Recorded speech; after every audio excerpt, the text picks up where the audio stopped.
Віктора Кропивницького, Аршанський район.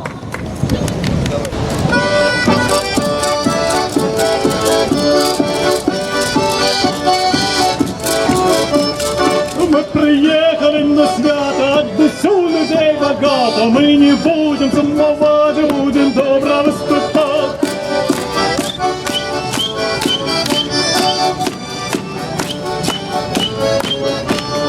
Сегодня ярко солнце зяє, віці встанчите, співає, на батареї солов'я проспіваю сьогодні я.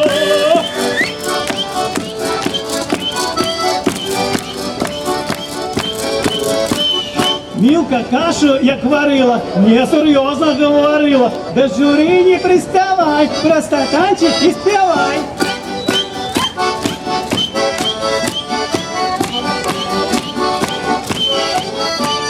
Хлопець я такий-сякий, не гляди на косяки, на гармонію могу грати, могу полюшку плясать.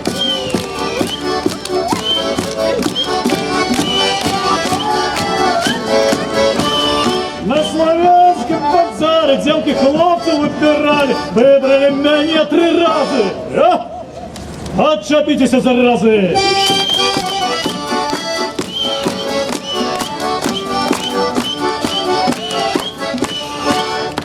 Дякую, Віктор Кропивницький. Зустрічаємо Зінаїду Івановську, Аршанський район.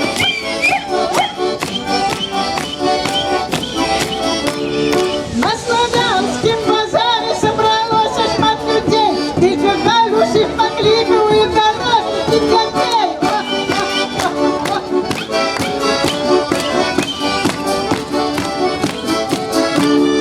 Ты барань моя родная, любая сторонка, и баранские музыки тут спевают звонко.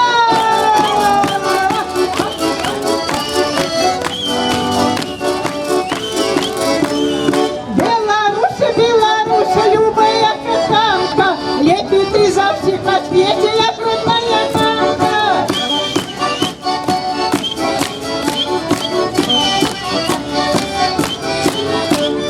Во мне, милый, изменил, я не похудала, было 40 килограмм.